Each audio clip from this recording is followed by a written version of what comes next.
Bonjour, bienvenue pour l'analyse d'une nouvelle stratégie CFD Performance. Aujourd'hui, nous allons nous pencher sur la stratégie Corbeau qui trade le CAC 40.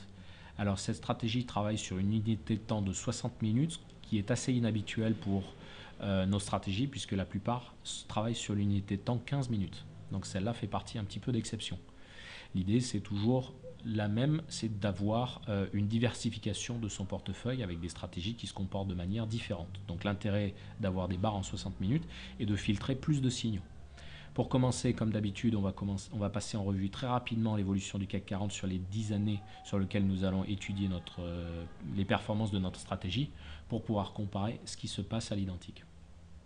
Donc de 2004 à 2007, une hausse relativement significatif, puis un repli jusqu'en mars 2009, un rebond technique, une période de transition avec très forte volatilité à plat, avec un nouvel accident à l'été 2011, et puis depuis nous sommes dans un marché haussier qui perd de plus en plus de volatilité et dans lequel sont présentes de moins en moins de tendances.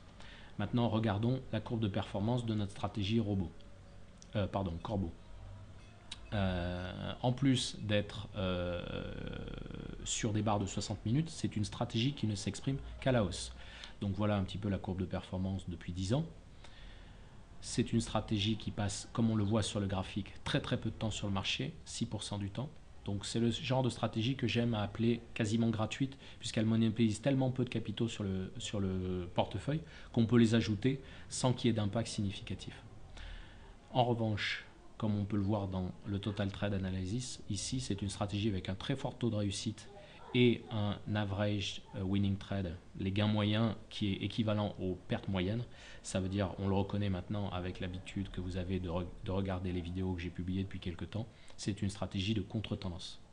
Alors on va aller voir une période typique où ça se passe plutôt bien pour elle. Donc voilà. Ici on s'aperçoit qu'en contre-tendance, elle attend une baisse et elle achète pour parier sur le rebond. Alors on peut observer ici que même dans un mouvement très rapide de baisse comme celui-là, elle arrive quand même à en tirer profit. Ici, par contre, ici on peut voir qu'il y a eu une petite baisse à ce moment-là. En revanche, ici un nouveau gain et un autre gain derrière. Donc c'est une stratégie qui, comme vous pouvez le constater, a un fort taux de réussite. Une période qui est beaucoup moins porteuse, donc essentiellement ce sont des périodes à plat, et le problème des stratégies de contre-tendance qui perdent, c'est-à-dire qu'elles passent pas mal de temps à perdre pas mal, et quand le marché rebondit, elles finissent par couper pas très loin du point d'origine. On peut le constater ici, on perd pas mal et on finit par remonter. Alors c'est marrant parce que psychologiquement ça correspond à un trading que les gens font majoritairement. Parmi la centaine de clients, les centaines de clients qui ont ouvert des comptes BCFD, on s'aperçoit que la majorité des gens opèrent en contre-tendance, c'est-à-dire qu'ils ouvrent une position, ils commencent par perdre beaucoup d'argent, et ensuite quand le marché remonte, ils coupent proche de leur niveau d'entrée, que ce soit avec une légère perte ou avec un léger gain. Et ce qui est assez rigolo, c'est de voir que quand c'est du trading automatique, les gens ont plus de mal à le vivre, c'est-à-dire que quand ça se passe bien, le fort taux de réussite les rassure. Ce sont des positions qui s'enchaînent les unes après les autres avec des gains très intéressants. Le problème, c'est que quand ça se passe mal et qu'on passe beaucoup de temps en perte pour sortir avec des petits gains, c'est quelque chose qui devient très inconfortable.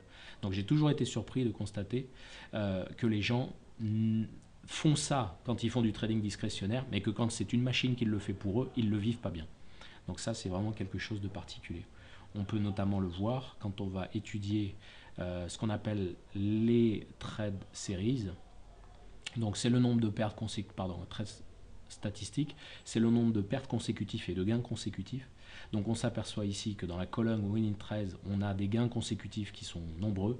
On a 3 fois, on a gagné 4 fois consécutivement, 6 fois on a gagné 5 fois consécutivement, même une fois on a gagné 16 fois consécutivement, c'était la plus longue série, ce qui est complètement exceptionnel, alors que dans les pertes, on gagne 55 fois, on ne perd qu'une fois, 19 fois on ne perd que 2 fois, et le maximum de pertes consécutives jusqu'à maintenant, c'est 3 pertes consécutives.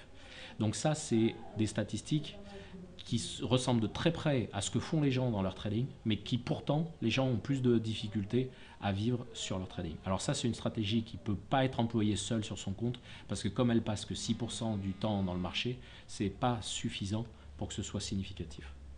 Voilà un petit peu les caractéristiques de notre stratégie Corbeau. Et je vous donne rendez-vous dans quelques temps pour une nouvelle vidéo d'analyse d'une nouvelle stratégie CFD Performance. Merci de votre attention.